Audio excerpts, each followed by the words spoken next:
Well, we want to welcome everybody to our first quarterly speaker series of 2024. We're glad to have Matt Clarke with us. But just by way of announcements, because we're always out there telling where we are, what we're doing, and how we're doing it. Upcoming events, we will continue with our quarterly speaker series in May. We've slated to have Julia Robinson Moore, professor from University of North Carolina, Charlotte. And then our annual conference for Theology and Peace is going to be June 10 through 13. That's a Monday through a Thursday in the middle of June at Casa Escali in Chicago. We're really excited about that. We're going to have James Allison and Julia Robinson Moore. Adam Erickson will be there from out of Portland. And Ellen Cortella will be presenting. And we always love to have James Warren give us our Girard 101. And like I always say about James, if there's a deck of cards around, you're going to be entertained. So we've got a great slate of speakers. It's great to be in person with one another. We've kind of missed that. I'm sure we will be able to have some kind of a remote access registration, but there's nothing like sitting down and chatting with other people for 3-4 days. So we're really looking forward to that. Other organizations that, kind of help us out and we work hand in glove with is the Raven Foundation out of Chicago, Colloquium on Violence and Religion. But with that, let me introduce Matt Clarke to you. Matt is on tomorrow's time. He lives in Sydney, Australia. His career has been in information technology. But that's always run parallel with a passion for international development and peacemaking. Peacemaking, I'm sure, comes out of his theological and church tradition. He is the president of the Anabaptist Association of Australia.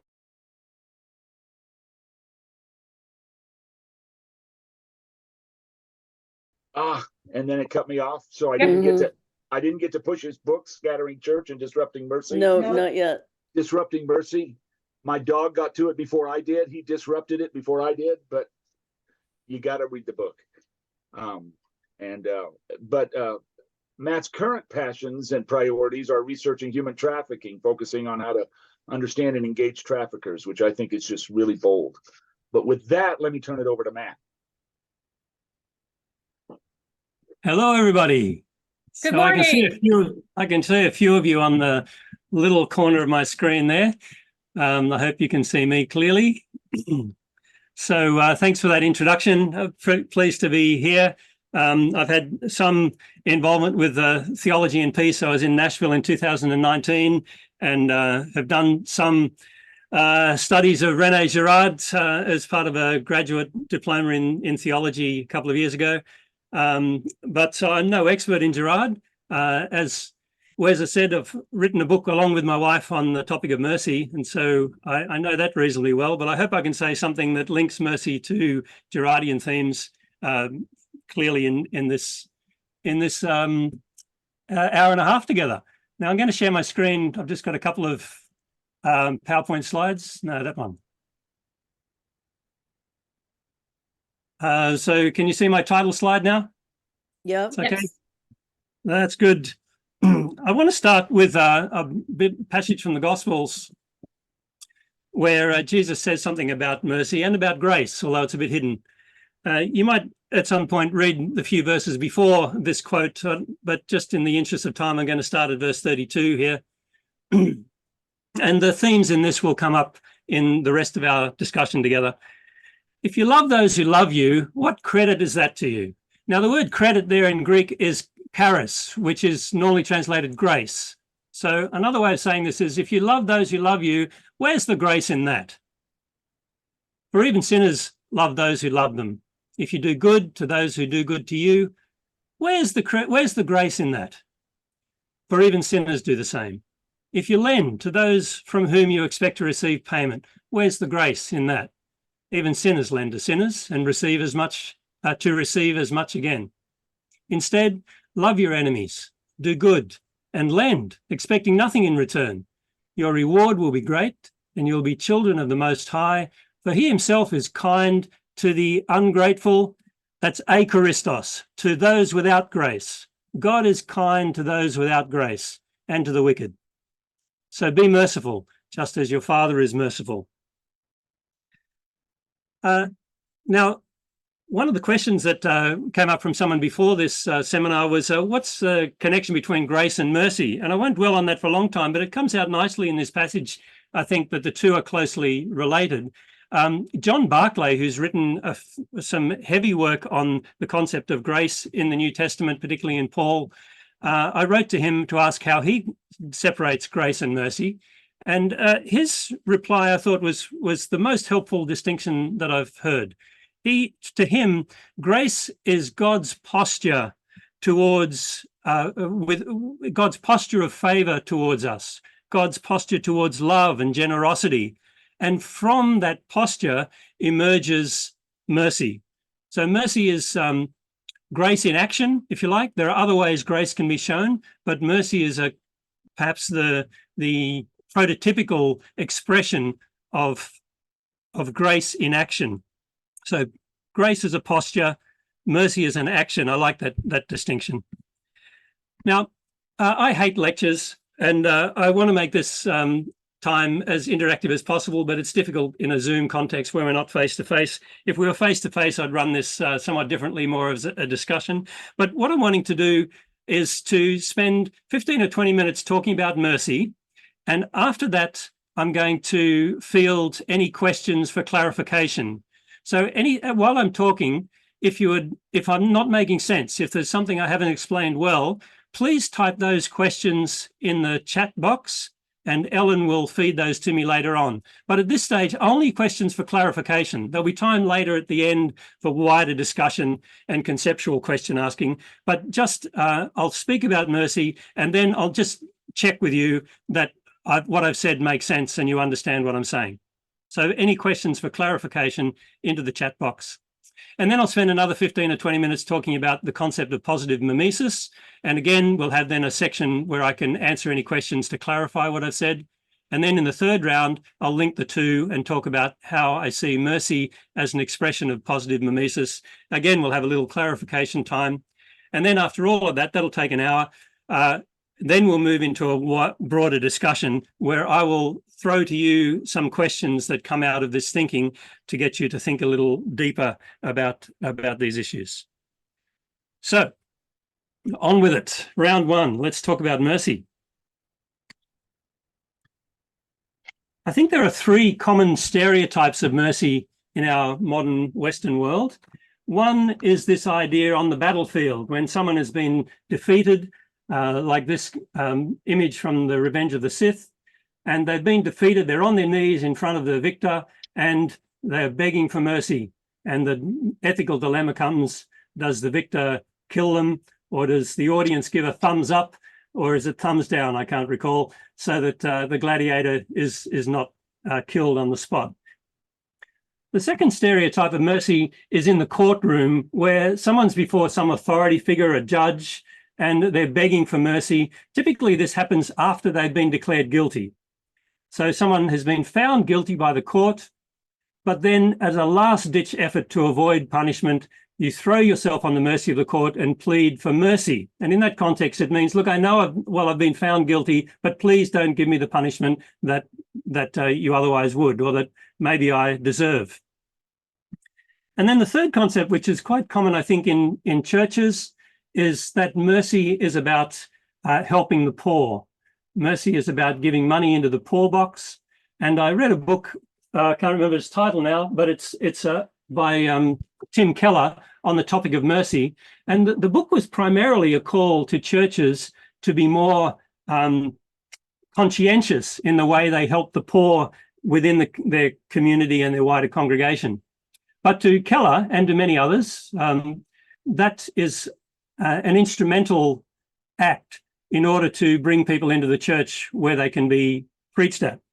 It's a technique, not something that stands on its own, but because of another end which it might assist with. Now, it seems to me that these three stereotypes are pretty widely accepted.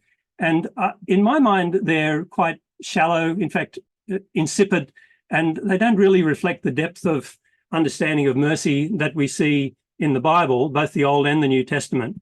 And so when I wrote that book with my wife, Disrupting Mercy, I started by thinking about, well, what do I mean by mercy? And does that come from the Bible? And then adjusting it based on what I read. And I came up with this definition, which is the key theme of the book. So this is my quirky definition. Is it quirky? I don't know. Anyway, it's my definition. It's unique. Mercy is the gift of extreme kindness motivated by compassion. Mercy is the gift of extreme kindness motivated by compassion. Now let's work backwards through the three core components of that definition. Mercy is motivated by compassion. That is, it's a response to a need. One sees a need, and that need can be varied, can be many different things: a financial need, physical health, social ostracism, the need for universal human salvation. There is some need that we see. And in seeing it, we have a heartfelt compassion. Our heart, in fact, one of the New Testament words is our guts, our stomach goes out to the person who we see in need. So that's compassion. It starts by seeing a need, feeling compassion for the person with that need. But then, of course, that's not mercy. That's just a feeling that needs to be put into action. And so mercy is a form of extreme kindness. And I put the word extreme in there. Sometimes I use the word surprising. I'm not sure which is the best, but there's something beyond the norm with mercy. It's not just your everyday being kind and polite to the people around you that you like. There's something surprising, generous, something that goes beyond what could be required by any law or even expected based on some moral code. It's surprising perhaps in its generosity. It's surprising perhaps in to whom it is shown. Perhaps it is surprising and extreme in the self-sacrifice that's required to give that mercy to the person in need. But there's something surprising that leads to it being almost scandalous. It's extreme in some way. And then thirdly, mercy is a gift. And I stress this because mercy doesn't have, in my mind, any preconditions or postconditions. Mercy, as we read it in the Bible, particularly in the life of Jesus, doesn't depend on whether someone deserves it or not. Some people say that mercy is gaining something that you didn't deserve. I don't like that formulation. I think it's independent of whether people deserve it or not. The question of desert doesn't come into mercy. You show someone mercy because of their need. It doesn't matter who they are and whether it seems like they deserve it or not. So there's no precondition. There's nothing people have to do to earn mercy. It's given freely. But also, it doesn't incur any post-condition. To give mercy as a gift is not to put anyone in debt. There's no need for anyone to pay it back. If we do things for people expecting to get something back, like that quote from Jesus that we saw earlier, even sinners do that. That's no big deal. The act of grace or mercy is to do something without any expectation of getting anything back. And I think God's mercy is like that. God does extreme things for us, but yet gives us the ability to refuse to respond, to refuse to pay honor to the giver of mercy. We're not in debt to God from the things that God freely gave us. So that's my definition. I'll stop the screen sharing for a while. And tell a bit of a story, the biblical story of Zacchaeus. This is a book, a story that if you read our book, it features strongly because it's inspired both Bella and I in our work in human trafficking to think of what mercy looks like to the perpetrators. So mercy isn't just to the people who have been victimized, but mercy is to a broad range of needs, including the kind of need that Zacchaeus had. And if you remember the story, Zacchaeus in Jericho is a tax collector. He's an outcast from his society because he's seen as a collaborator with the Romans. He doesn't really have a place, even though he's born a Jew, he's an outcast from his Jewish community. And when Jesus walks into Jericho, Jesus is actually on his way out of Jericho. He wasn't planning to stop there. but a crowd was following him because he'd healed somebody, and they wanted to hear what Jesus had to say. And Zacchaeus couldn't see Jesus and climbed a tree so that he could get above the crowd. But Jesus ignores the crowd around him and all the demands there. He spots Zacchaeus up the tree and says, Zacchaeus, come down from the tree. I want to have a meal with you. I'm coming to your place. And something happened, and the story doesn't say exactly what, but something happened that turned Zacchaeus' life upside down. It was a transformative engagement that made him decide to return any money that he'd taken immorally from people, and if he found anyone that he had mistreated, that he would pay them back 4 times what he had gained from them. Now, that's a radical transformation, and I think that's a key aspect of mercy. So this looks to me like a really nice example of Jesus showing mercy to Zacchaeus. Jesus saw beyond this man up a tree and saw his status as a collaborator with Rome and an outcast from his community, and he saw that with compassion. And he called Zacchaeus down from the tree and sided with Zacchaeus in opposition to the crowd.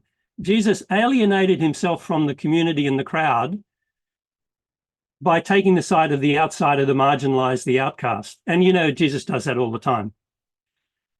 And then Jesus does this strange thing of not offering to do something for Zacchaeus, but saying to Zacchaeus, you're going to have me at your place and show me hospitality over a meal.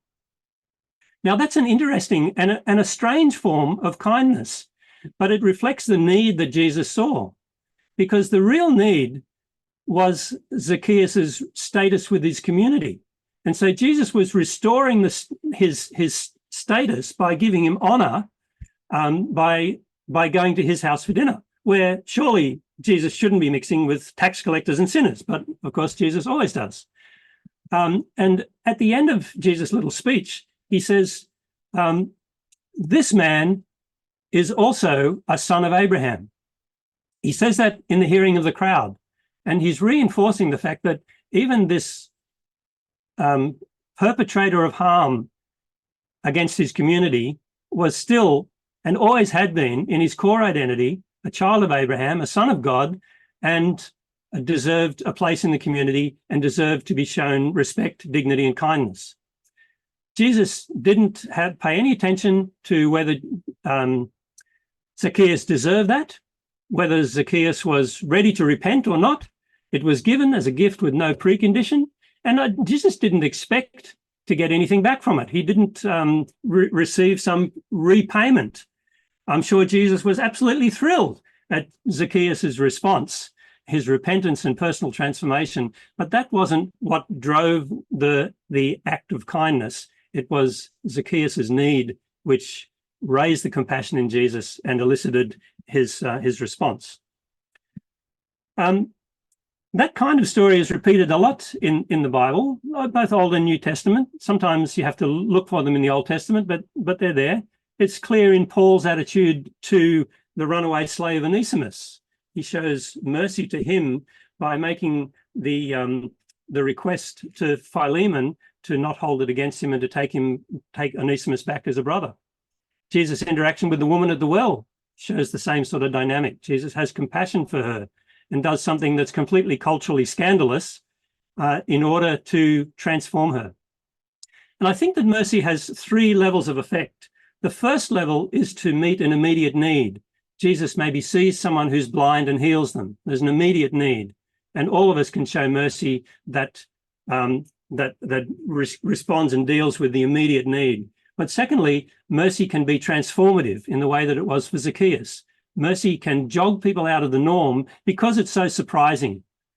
And once they're jogged out of their normal script, then they have the opportunity of starting afresh or turning in a new direction like Zacchaeus did. So mercy can be transformative.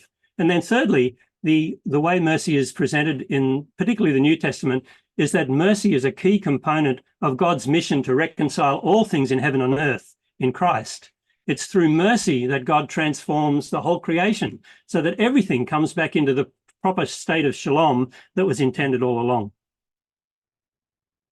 Right, now it's come time for my first pause.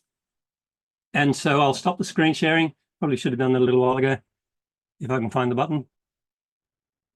Where's the screen sharing button? No, I'm not sharing the screen. Right, there we go. Okay, Hmm. good. So Good. I'd like to call on Ellen, who hopefully has been looking at the chat. And if any of you still have a question I haven't made sense, you want something clarified, please type it in there.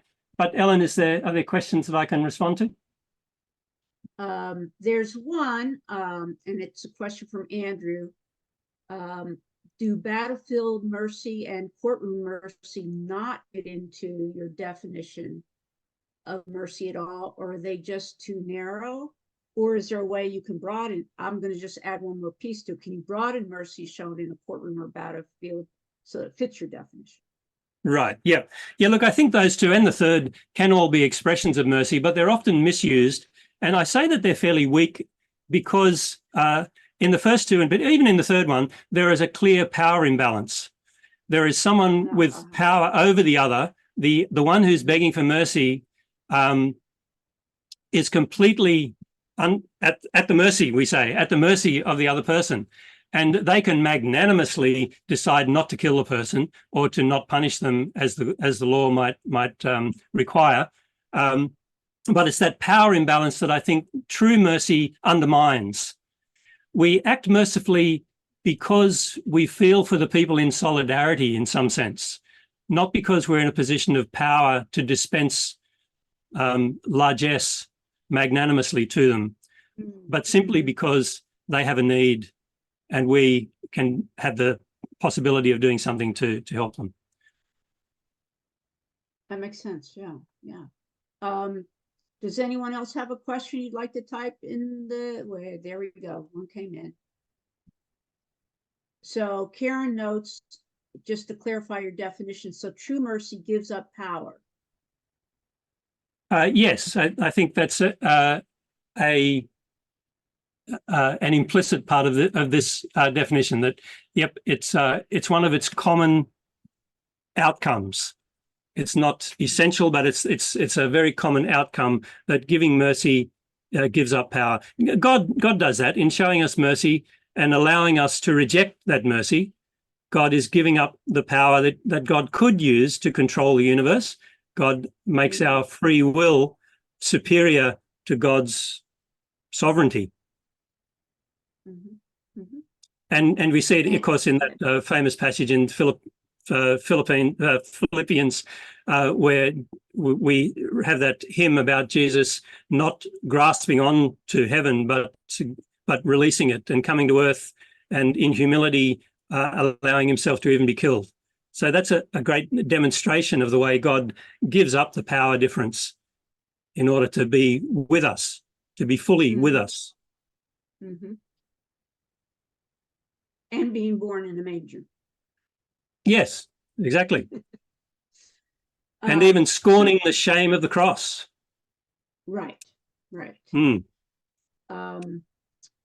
So Rebecca asked that your slide on the Luke passage be put up again, but Andrew is also, so anybody wants to look at it, has typed it into the chat as well. So you can look in the chat. I think it went out to everybody, right? Yep. So Rebecca, is there something specific in there you wanted clarity on? It's okay. Okay. Well, Ellen, I might move forward to the next section and then come back to other questions in another 15 minutes. Sure. So you've all got some sort of background with Girardian thought. And so you'll understand fairly quickly that Girard stresses how imitated desire leads to acquisitiveness and rivalry with one's model and with others who share the same goal or the same desire. And first and foremost, it's a rivalry with the model of our desire, and that escalates throughout a social group to form conflict and violence and a crisis in the community that requires somebody to be randomly selected to take the blame, to become a scapegoat. So that's the normal sort of line of story in Girard's writing. But it seems in that imitation is inherently negative. So when I want to talk about positive mimesis, and that is to ask the question, is there a way that mimetic imitation can be positive, can be not, that does not lead necessarily to rivalry and conflict and violence? And I'll show a slide now of something that Gerard said to Rebecca, who's on the call. So this is taken from an interview that Rebecca Adams had with René Girard. She was asking about this question about whether imitation, mimesis, was always negative. He said, as to whether I'm advocating the renunciation of mimetic desire, well, yes and no. Not the renunciation of mimetic desire itself, because what Jesus advocates is mimetic desire.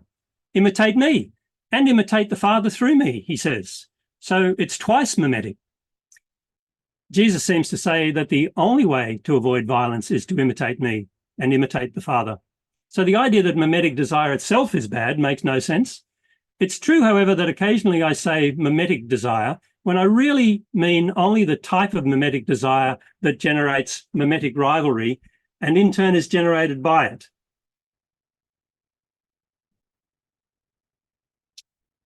Now, there's some revealing words there. So Girard himself gives us permission to think about positive aspects of mimetic desire.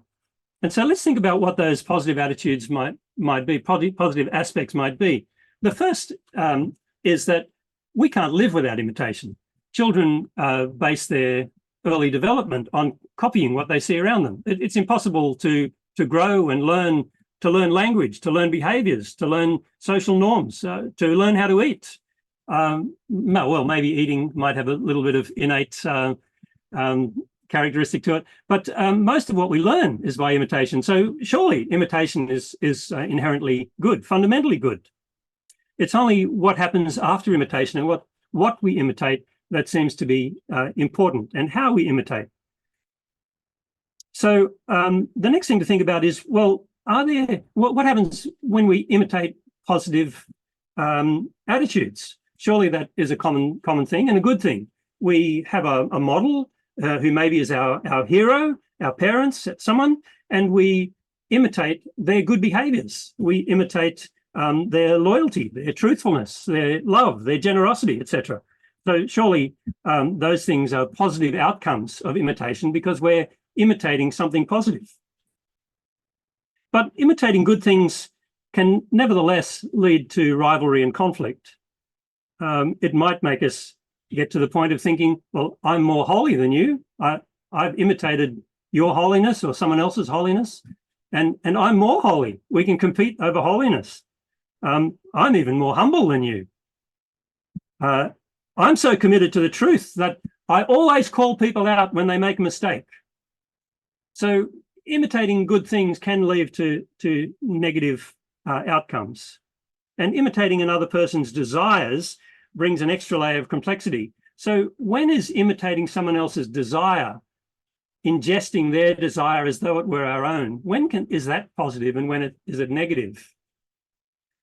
Well, there's a form of imitation that does not lead to rivalry and violence, and that form is prototypically exemplified in the imitation of God. Paul says, and this is where imitation is not just twice mimetic, but thrice mimetic. Paul says we should copy him as he copies Jesus. And Jesus only does what the Father does. And so we should copy the copy of the copy. And God, being all-powerful, has no rivals. There's no reason for God to situate God's self in rivalry to any of us because of the inherent sovereignty and nature of God. But, well, even such imitation can easily be misapplied. It can create, and I'm sure you've seen this in your churches, this conflict about submission and self-deprecation to people who might already be victims or at least marginalized. If we have to accept God as being all-powerful and accept ourselves as nothing more than a worm, but then we start thinking, well, are we really? And maybe I have to take care of myself. And does that Is that achieved by me giving myself up to God? There can be all sorts of conflicts that arise from that type of imitation. Even if God's desire is our worship or our obedience or our love, if that's God's desire, our submission, then copying that desire can have very negative consequences. And they're exactly the consequences that we've seen in the traditional church for so long. First of all, since God desires something from us, we might wonder, maybe unconsciously, about how valuable we must be that God desires us. And we might hoard our worship and our submission to ourselves, as though we and God are in competition over our allegiance. And how many sermons have you heard on that very theme, that we must submit ourselves, we must forego what's good for us because we must do what God wants. There's a competition over our submission, our worship, our obedience. And then secondly, if we start copying God's desire for worship and ingest that as a desire ourselves, a desire for worship and obedience, and by hoping for and demanding respect and submission from others, from our spouses, from the people under us in our position of authority in the church, then again, that puts us into a coercive hierarchy of obedience and causes all sorts of rivalry and conflict and abuse. And we see that so frequently. So just copying God, imitating God, that doesn't solve the problem. That's not necessarily positive mimesis. So what types of imitated desire do not, at least sometimes, lead to rivalry? Now, I'm going to be fairly brief on this because a lot can be said, and I'm just going to provide a pointer to the work that Rebecca Adams has done. And I'll give just a brief synopsis of that, and some more might come out in later discussion. And perhaps Rebecca can speak to it a little bit later as well. But Rebecca has proposed that God's desire is not for us, nor a desire for our worship, but that God desires for us to become fully subjects, that we would have our own full human agency, that we would be not just objects of somebody else's glance or desire, but fully subjects in our own right. God desires our subjectivity and the subjectivity of all. If we join with God in that desire, then we start to desire our own subjectivity, and we move forward cooperatively with God to become fully human agents. And then by imitating God's desire for the subjectivity of the other, if we ingest that desire and start desiring the subjectivity of the other, then we too can start to help the people around us by cooperating with them and with God, so that all people can flourish as fully human subjects. I'll just read a quick quote here from Rebecca. She writes that theologically, I saw that mimetic desire could now be understood as the desire of God for the subjectivity of everything. And if God desired the subjectivity of everything, then this desire was creative and contagious. It meant that love was the engine at the heart of the universe, not love as powerless, passive, or sentimental, but as creative, dangerous, and new, not as tame, but as wild and even frightening. This model put God's love back together with God's beauty, creativity, justice, and power. I finally understood what it means to say not just that God loves, but that God is love. So that's my background on positive approaches to mimetic imitation. And I'll pause again to ask Ellen if there's any questions to help me clarify or make sense of any confusing things that I've said. So far, no. I guess everybody understands.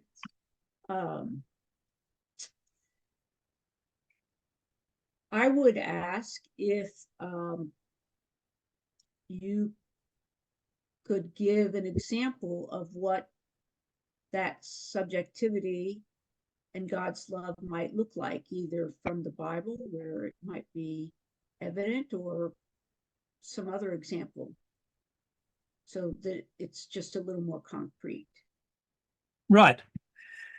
I wonder if the woman at the well in Samaria is a good example, that she was treated as an object of disgust, it seems, by her community.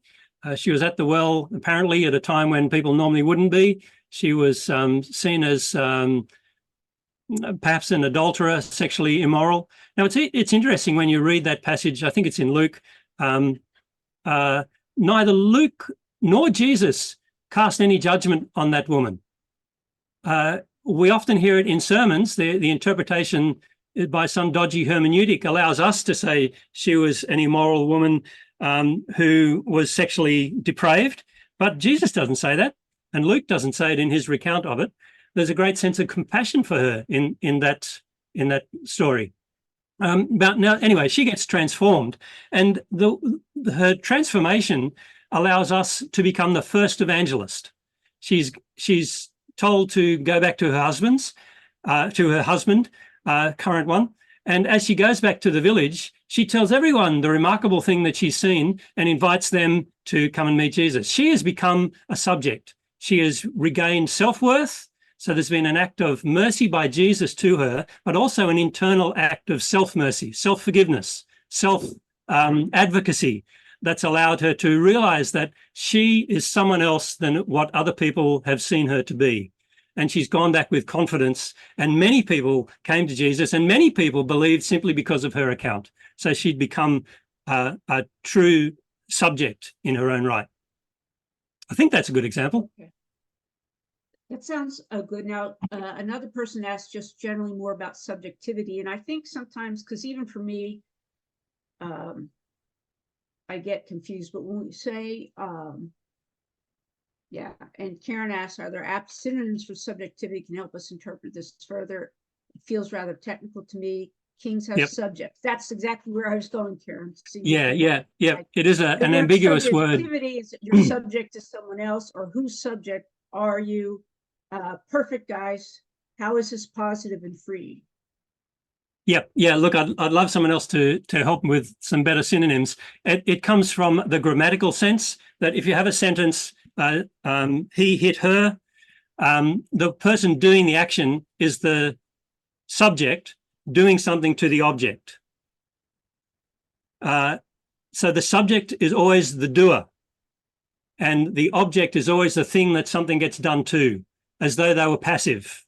And so if we are just passive, if we are just the object of God's gaze, God's desire, or the object of someone else in society's gaze, then we have no agency. We don't have any decisions to make. We don't have anything to do. Things just happen to us. We can't tell our own story. Things just happen to us. We can't change the ending of our story. We have no power, because we are just the thing that stuff gets done to, and that other people consider, view, think about, comment on, criticize, exploit, love, whatever. We're just the recipient, whereas a subject is able to take moral responsibility, be a full agent, do things of their own free will. And I wish there was some better synonyms for that, and maybe someone can suggest some. But is that clarify? That's helpful. Yeah, I think it is. And particularly recasting subject, not as subject to somebody else, but subject as the main actor in a sentence, let's say. Then you talk about being the main actor. And I would say perhaps the other distinction is once you become part of God's subject, you also hopefully will also allow others to have their free will and choice and agency. Would that make sense? Yes. Yep. Okay. Yeah. In the extreme version, no, let me say it differently. One stream of Christianity takes an extreme approach to us becoming subjects, and it's common in some of the early church fathers. Athanasius, for instance, said that Jesus became man so that we could become God. This is the idea of theosis, which is not shared amongst all Christian traditions, but a common one in some traditions. And it's the sense that the whole purpose of the incarnation, and in consequence, God's whole purpose for making humans in the first place, perhaps the purpose of creation, was to create people who could be his peers. It's not, sorry, to be God's peers. That we could fully be subjects just as God is a subject. That's an extreme view, but it's an interesting one. I'm almost there. I'm not quite sure on that one. I'm almost there. We're all working on it. It's a work in progress, right? Yeah. I see someone has their hand up, but if for open mic questions, we're just going to wait till the end of. Yeah, please. Or put your chat message in the chat. Thanks. Okay, well, Ellen, I might move on then to the last bit, and then we'll have, I'm ahead of time, I think, so then we'll have plenty of time for a bit more open discussion. Yeah. So I want to move then to the third round of my ravings, my input, and that's to think about mercy and positive mimesis together. And so I'll again share my screen.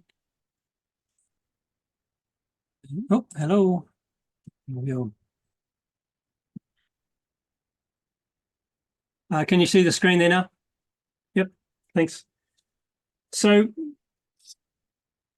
I want to claim that mercy is one form of positive mimesis. And if you think about pure mercy, mercy is essentially other-directed. Mercy starts by a compassionate response to someone else's need. And it's nothing to do with our authority, our status in relation to that person. It's not to do with anything except a compassionate response to their need. So it's inherently other directed. And it can never be about what we can gain from it. Being a free gift, it's for the benefit of the other out of compassion for their need. Now, of course, mercy sometimes goes astray, and I talk about various examples of that in the book, that sometimes we try to act mercifully towards someone and it doesn't work.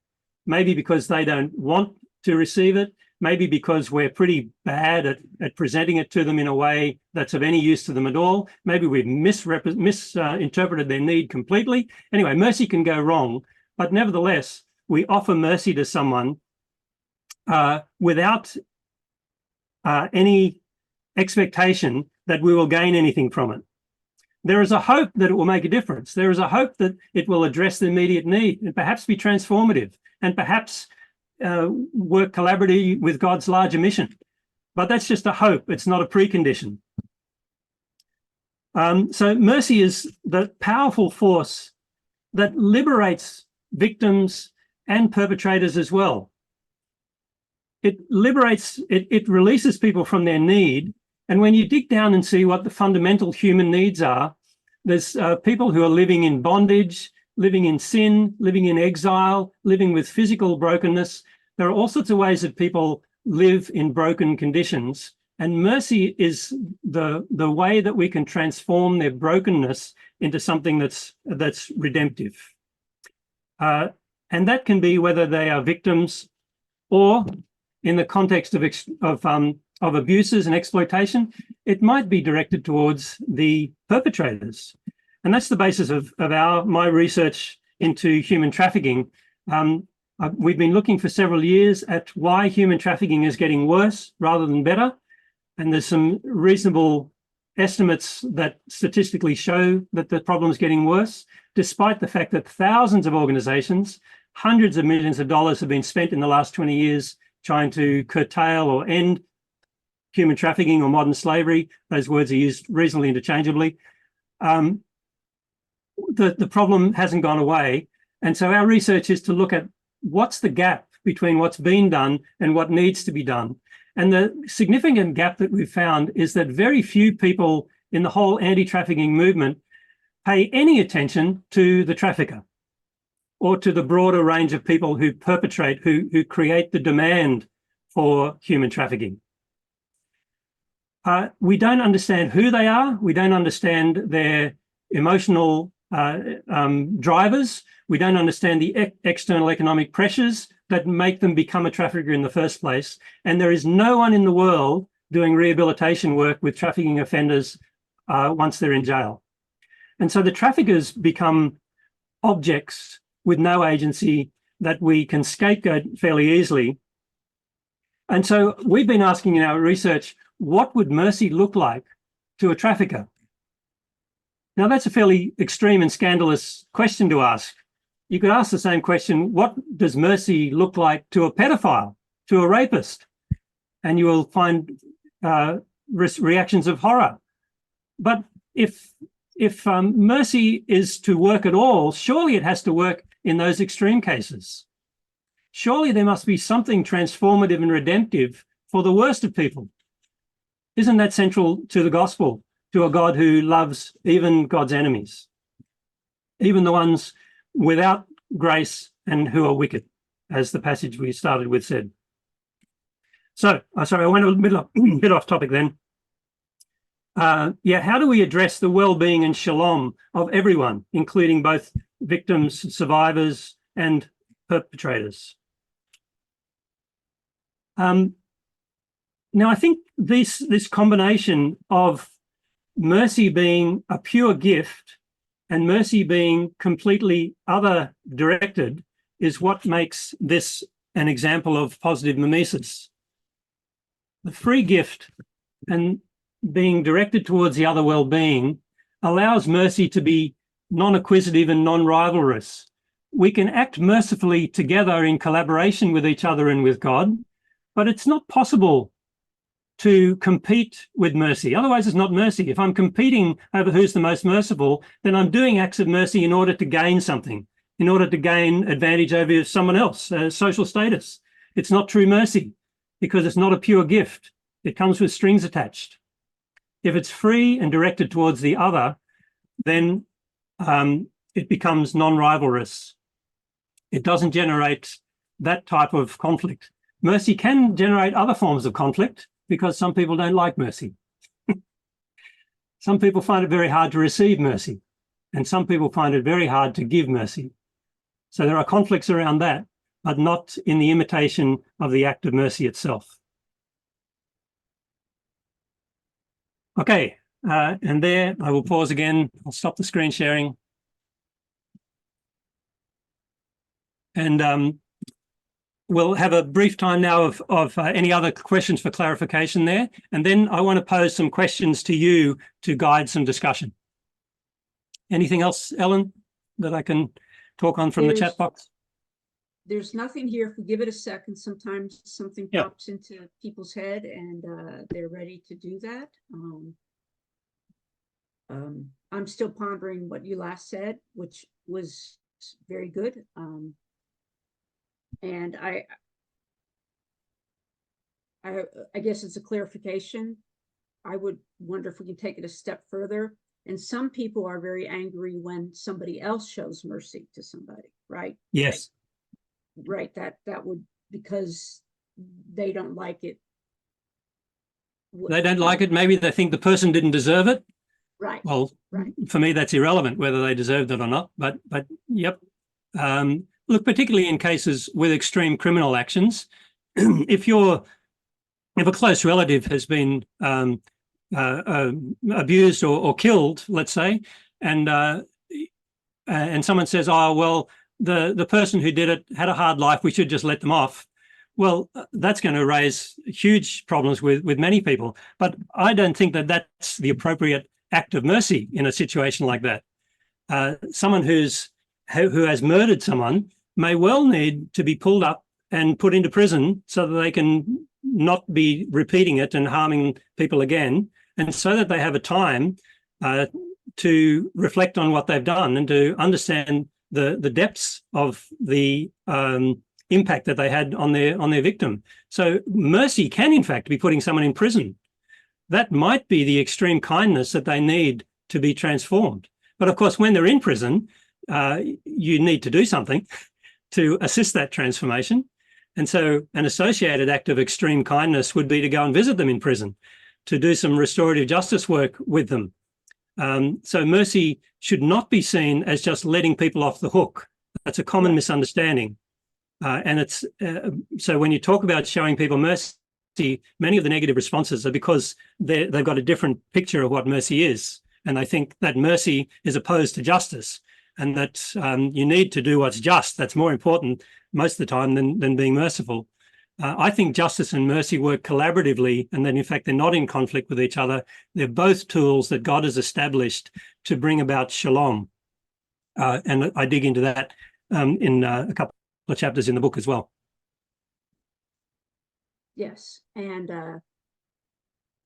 Karen points out, of course, now there's some sort of a structural objection to mercy in the United States against various marginalized people, right? If you accept immigrants, which are even, people who've crossed the border without papers, or there's poor people who deserve mercy, there's poor people who don't deserve mercy. So in addition to criminal justice system, it seems like there's structures and groups of people who latch on to these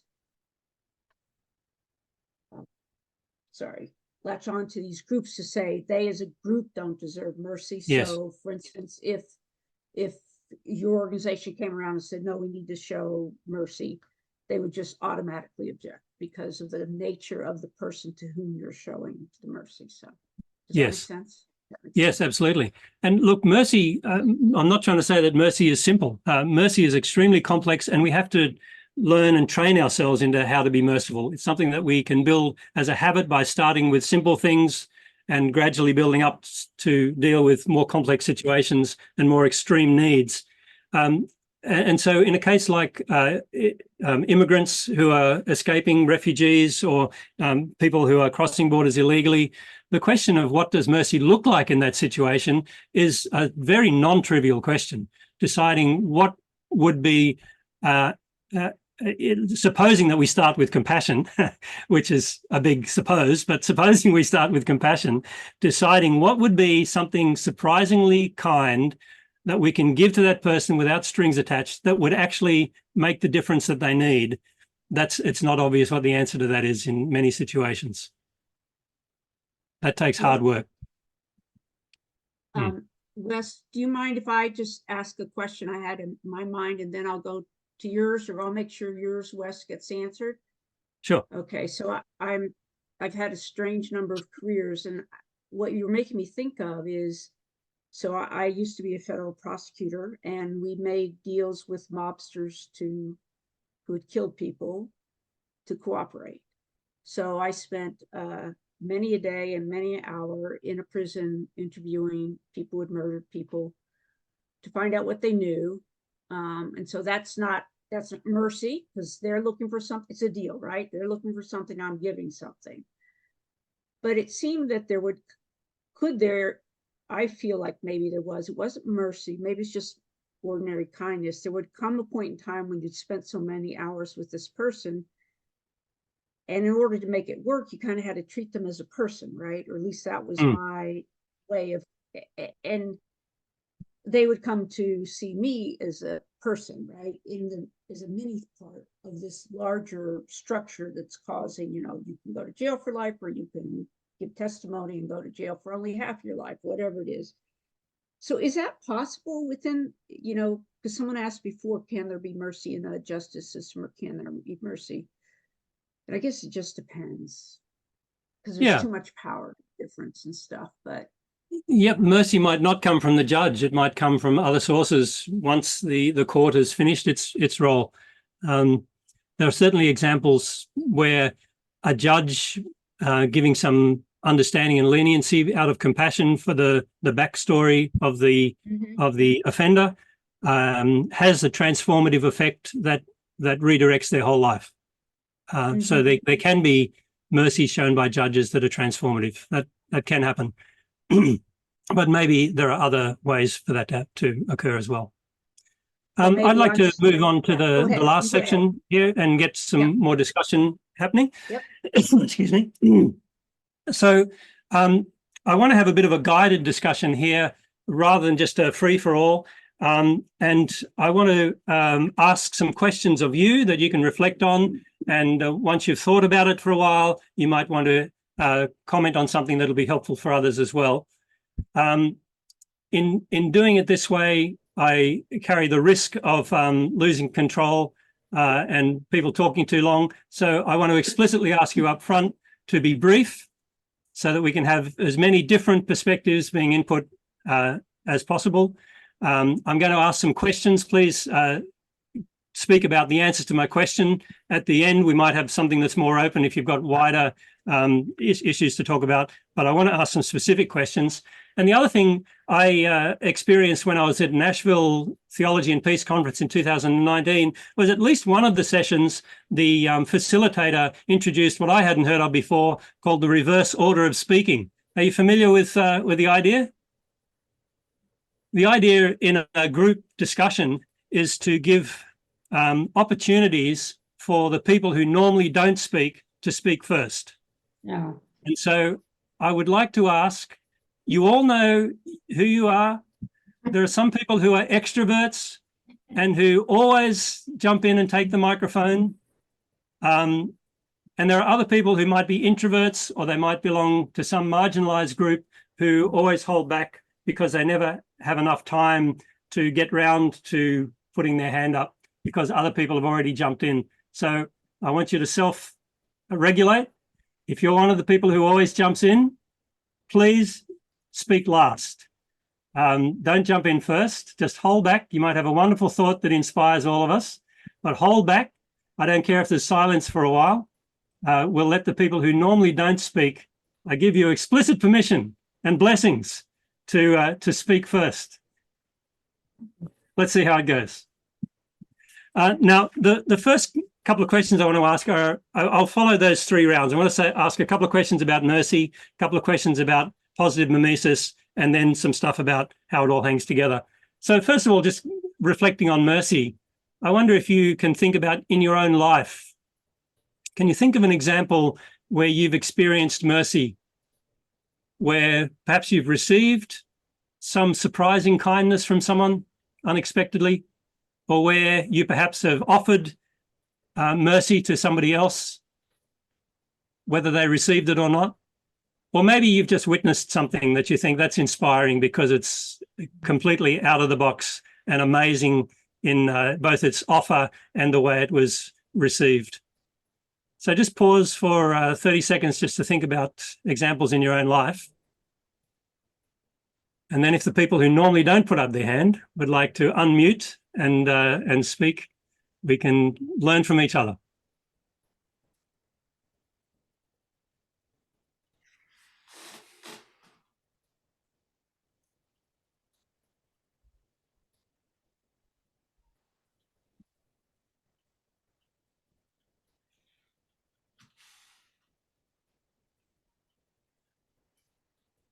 Anyone with personal stories?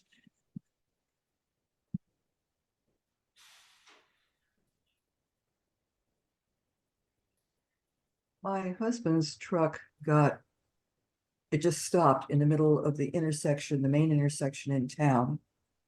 And and he called me, so I went in with the car, just see what we could do. We wound up calling just a really nice fella who works on vehicles. And he came in and we got the truck out of the intersection, and he took it out to his place to work on, and he absolutely refused any kind of payment. He said, no, we can all get in this jam. I mean, it's what he did for a living, but he didn't accept anything. He didn't want anything. And we were that was a heck of a pickle to be in. So I think of that as mercy. It was an act, it was an act of compassion. It was no power thing. I mean, it wasn't I've got the authority and you don't. I think to me, it matches your definition. Yeah. Yeah, thanks, Peg. That's good.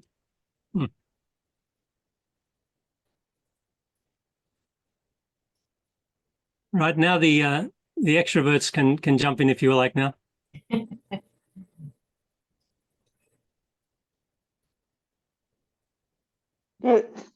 Do we need to be called on, or?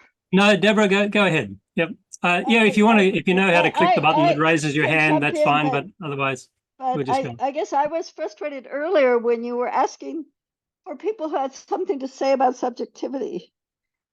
as though should be able to, and I raised my hand, so I'm sorry. I Right. didn't That's fine. realize you weren't supposed to raise your hand, but I had some thoughts on the synonym for it, not the synonym, but Sure. something that I thought was missed in what was said about, wanting the subjectivity of the other. And so it's not pertaining to your question now, but Right. the earlier question. Is that okay? Yeah, jump in briefly, and then we'll move on to another question. Okay. So go ahead, So Deborah. I think what was missed is, yes, the subject to have your own agency. But one of the things that I think women especially feel is, I mean, when I was a young woman, I used to always hear that's, if you would get in a debate with someone, you're just being subjective. That's your feelings. That's your opinion. That's your experience, as though there's some objective measure in the world. And so part of what I think when you're valuing someone's subjectivity, you're valuing the whole of their internal experience, not just their agency in the world. That subjectivity is what is kind of precipitated down out of your own experience into your feelings and so that's the thing that I think when you're desiring the subjectivity of another, you want the wholeness of them, including their opinions, so yeah. Yeah, thank you. Yep, wholeness, shalom, flourishing are good words. Right, you want someone's complete well-being. Yeah. Right. Yeah. Rebecca, yeah. Have you got any other good synonyms for this confusion? Well, I just wanted to clarify something about my own, when I talk about this, I'm going to differ with you a little bit. Because what I say is it's not just desire, it's not just totally desiring, other focused. It's always self and other. And the reason for that is because as a woman, I was coming at it from a point of view of someone who had experienced oppression, that if you make it completely other directed and don't include the self can become the scapegoat. And so I emphasized when desiring the subjectivity of self and other when I talk about loving mimesis. So not everybody may agree with that, but the way that you described it kind of implied that, because you first talked about how God or another person would love us as a subject, care about us, and then we would in turn do that with others. So you kind of made the self first, and then we have the capacity to do that for others. But the self, doing it for the self, kind of, it needs to be presupposed that's always there. Otherwise, you can become the person who is the objectified. Yeah. Yeah, I absolutely agree that, and some inadequacy of my own wording there. And when it comes to mercy, so I think mercy operates just a little bit differently than your triangular approach to positive mimesis. But nevertheless, I'd like to have longer conversations about that. But mercy, I've said, is inherently other-directed. But that's in its as an archetype, I guess. In its prototypical form, mercy is towards someone else's need. But there is a reflexive component as well, because sometimes the person for whom you should have compassion on their need is yourself. Right. And I see that as slightly secondary, that primarily mercy is other-centered, but then you see yourself as the other on occasions. And when you position yourself as the other in need, then having compassion and acting towards yourself with surprising kindness is the fully appropriate thing to do. Okay, now I'll jump into another question. I want to think more about the positive effects of imitating. So again, a personal life question. Can you think about examples where you've seen, or can even imagine, but where you've seen or experienced that imitating another person's desires has had a positive effect? So we've seen that in most of the Girardian work, imitating the desires of others leads to rivalry and conflict. Have you seen examples where imitating the desires of others has positive effects?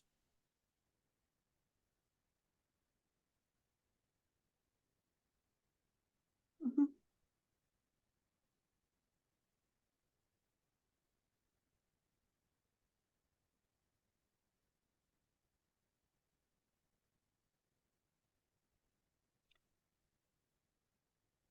Yes, Yes, Deborah, jump in. but I don't, part of what's implied when you say people who don't speak can speak is the presumption that people who do speak are crowding them out. But a lot of times, if you wait, then no one responds. I Yep. mean, I But at can. least gives a pause. I like the pause. A Yes, 30-second pause gives everyone a But I- moment to reflect before they jump in. But I'd like to hear from Go other ahead. people. But I mean, I can. Yeah, I so often find that people who I don't immediately feel resonance with, if I try to really kind of understand where they're coming from, and I see what their motivation maybe is, it opens me up to like a different angle on something. Yeah. And it's like looking into from a different window on the same room. And it usually comes from when I'm connecting to someone who comes from a different angle than I do. So it's I don't necessarily imitate their desire, but if I try to understand it, well, I can start finding something of that in myself. And Right. that actually kind of expands me. That feels positive. Yeah. Yep. I've certainly learnt in that kind of way from my wife. Bella is her first reaction to any confusing act or act of unkindness or abuse is to say to herself, I wonder what's happened to that person. I wonder what their backstory is. I wonder what brought them to the point in their life's journey that made them think that doing what they just did was a reasonable act. So I've been imitating that. I must say that being the first question to ask when you see something that disgusts you or you want to turn away from, that's for me, that's been a positive change for myself in imitating the way my wife does it.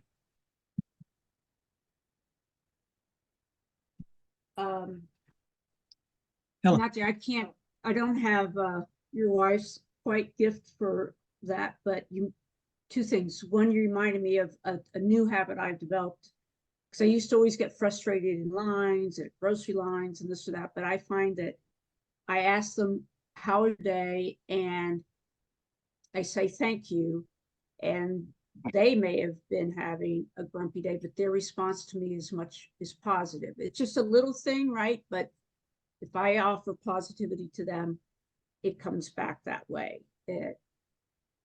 One thing I've thought a bit about, and it's actually remind me of the core of something I hope to be talking about at the Theology&Peace conference, is how pastors and particularly I've noticed as chaplains that the modeling can go back and forth. So if I enter a room calmly in a situation of high anxiety, there have often been times where that itself has brought the anxiety down, and I've had patients, families and patients themselves say, how could you have been so calm, but you calmed me down, right? Yes. And the same with even with me, sometimes a patient's desire to talk about God or to talk about the healing power of God, I don't know how to describe it, influences me to be not just talk to them about it, but to really engage them in, and for me to again reflect more about how does that work in that person's life. And sometimes I come out of a room going, I may be more of a believer than I was when I walked in the room, right? So their desire for God increases my desire for God. Does Yes. that make sense? Hmm. So those are the things that I see operating sometimes. Hmm.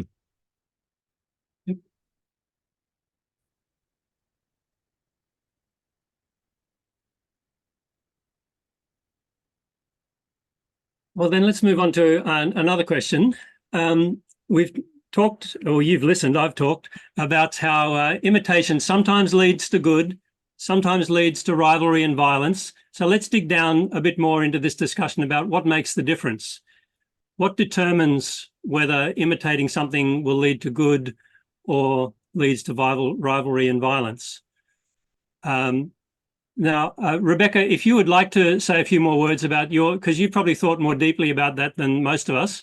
It'd be great to hear a bit more from you, but others as well. Have you seen, think of real examples if you can, of examples where, look, something was done that was an act of kindness. It was an act of imitation and it went astray, and another similar act of imitation had good effects. What is it?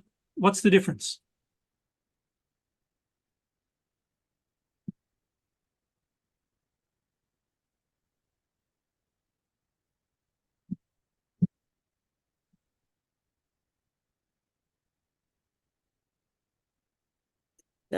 The piece that you read when you quoted me was the little piece I wrote about Star Trek, and the which maybe isn't as well known as the other essay I wrote, but it's all about how I came up with the idea of loving mimesis. And this was a very personal, dilemma for me, because I was raised in a very conservative church that emphasized the exact things that you talked about how we should always give up our wills, how we should submit, how we should be obedient.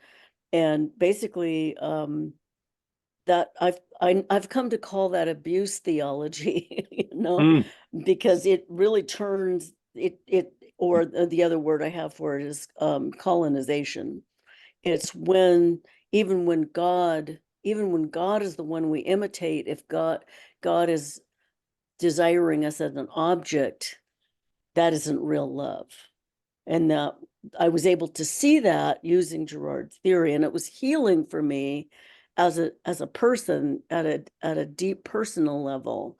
It wasn't just an intellectual, idea. It was, yes, it was a logical thing that I came to, but it had a lot of personal meaning. So the whole thing about when it goes astray is when the mediator when the mediator wants the person imitating as an object, that not really as a subject, then it's what I call colonization. Yeah. So it's, even if it's God. And so that helped me see a whole kind of huge theological landscape where there's all kinds of theology out there that really has gone astray, because it really isn't talking about a God of love, even though they might want to say it's God is love. Yeah, that's a good point, and I like that summary. So let me just see if I can get the words correct there. That when the model has a desire that they're treating as an object, then the imitation is going to go badly. If they're treating if the imitator is seen as a real subject, that's when things can go well. Look, I think this is an important question to try to distinguish between what imitation goes well and what doesn't go well, because I want to move on to the question about, well, what's the practical implications for how we live? And if we can't tell the difference between good imitation and bad imitation, then it makes it very hard to decide, well, what do we model? How do we make decisions in our own life about what to imitate and what imitation to encourage? So yeah, anyone else want to chime in on that question? What can make the difference between an imitation that leads to good and an imitation that leads to rivalry and violence? Well, isn't it often that when you are imitating someone in your own realm, you know, it often doesn't feel good to be imitated, like someone, like, you know, a high school kid that wears a new outfit that they think is unique, and then everyone starts to imitate them. It introduces some sense you've taken something from me, my uniqueness. I mean, that's why the imitation of Christ and imitating God is outside the, you know, I mean, when we try to imitate in our own realm, it's makes us vulnerable to, we admire people and we do adopt some of what we admire, but it also introduces complexity and competition and envy and Yep, true. Karen, were you going to add something there? An experience I've had is when somebody is really ticked off at me and they're rattling off this list of grievances. And I just say, you know, you're absolutely right. And that throws them for a loop. They were not expecting that. They were expecting a fight. And I didn't say it to stop a fight. I just said, I believe you're right. Maybe not about everything, but it just stops them in their tracks. And when they're like, wow, and it brings the conversation down a bit. I don't know if that's quite what you're getting at here, but that's what occurred to me for my own experience. Because it can go very badly if you just, all you're going to do is fight and rebut. Yeah, it just escalates. Yeah. But to stop and to say, yeah, you know, I think you're right, and I'm sorry. And where do we go from here? So you're not imitating them, right? You're not accusing them like they're accusing you. Or I'm imitating them in that, yes, I'm accusing myself. That's another way to look at it. Oh. Like, yeah, okay. So let's do this over. Let's get a do-over. I don't know. That was just yeah. an example. Right. Yep. Diane. I see we have Diane. Yeah. She was clapping her hands. Wrong icon. Right. I wanted There to you raise go. my hand. Okay. One thing that came to my mind as I was listening, especially to the idea of subjectivity, because it did kind of throw me initially when you were talking about that.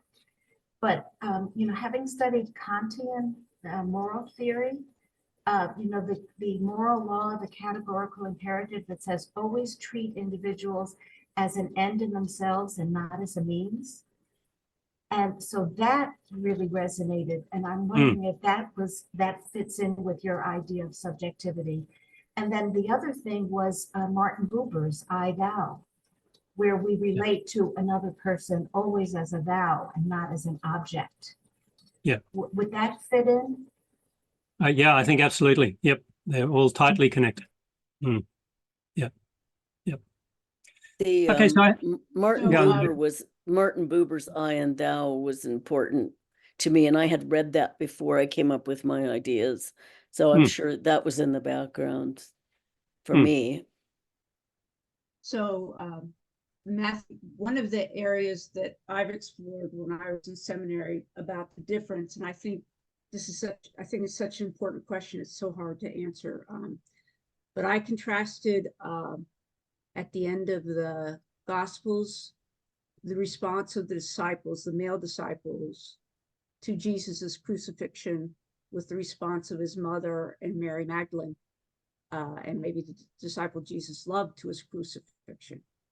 And what I theorized was the disciples were really imitating what they thought was Jesus's power to get them power. And when they realize that he's collapsed and now the powerful are against him, they flee. Whereas I think Mary Magdalene, this is my theory, it's not, they were imitating Jesus's love for them. And so they loved him back by staying at his side, by going to his graveside, by trying to scent it, by trying to do all the acts of love. Of course, my theory is not the reward, but what happens is Jesus appears to Mary Magdalene first, not to the disciples who flee, although traditional ways we do that whole narrative, you'd think the men were there all the time. But you see, what were they imitating of Jesus? Yes. And is it because of what they were imitating and the fact that they weren't missing the message of Jesus giving up power that they didn't see Jesus? They were metaphysically unable to see Jesus because they were imitating the wrong thing. I love it. Yes, that's a good extension of that. But I think it's what is it we're imitating as well. Yeah. So I might start rounding up now, but I have one more question, and that is, if mercy is something like what I've crafted it, how I've explained it here, and if mercy is one form of expressing positive mimesis, then so what? How should we then live? That's my final question. If anyone has any initial thoughts, it's a lifelong journey to uncover the answer to that one. But how should we live in the light of the fact that mercy is one of God's primary tools for transforming people and for bringing about an imitation that leads to everyone's ability to flourish as subjects? What are the implications for our day-to-day lives?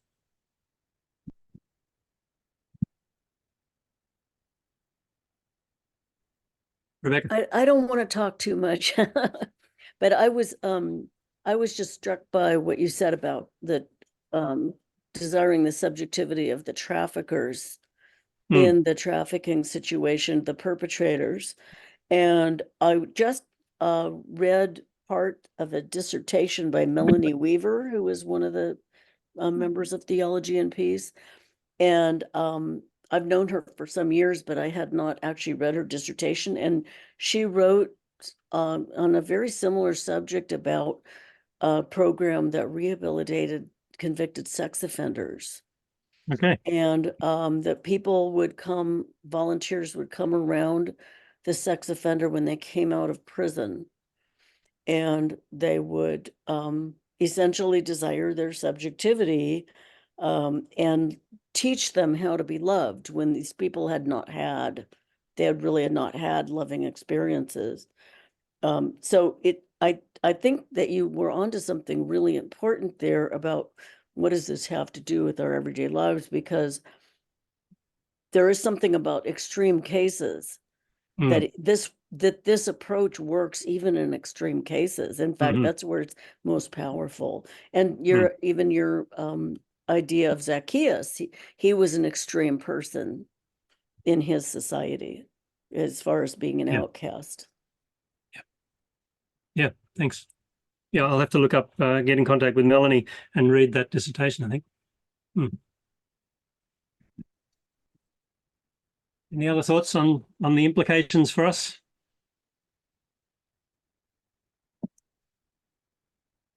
So we're getting close to time, and I'd like to just share one more slide if I can, and then we'll wrap up.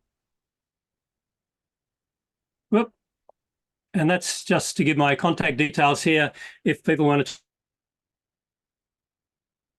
talk some more about this, and to say the group that my wife and I run is called Turning Teardrops into Joy. We sell takeaway coffee to raise funds for various international development projects, including this research on human trafficking. And the next major thing that we're doing is in April, we're running a conference on shame, because shame is in some sense the opposite of mercy, where shame is a major blocker for people being able to receive mercy. And so if you're interested in that conference, it'll be in person in Sydney. So probably most of you can't come, but you might know other people in Sydney who could be interested. So stay tuned. I'll circulate. Andrew, could you put in the chat box there a link to the website for that conference? Yeah, I think the link's there. Right, thank you. So thank you guys for your attentiveness and your inputs in the discussion. I've thoroughly enjoyed it. Thanks. Thank you. I'd like to close just with a blessing, if I can, and then I think Wes has got a couple of things he wants to wrap up with. But I want to pray that you may experience the transformative mercy of God yourself, the free gift without preconditions or postconditions, surprising and scandalous in God's generosity, and that as you imitate that mercy to yourself and to others, may you flourish within the network of reciprocity, which is, as we call it, the kingdom of heaven. Amen.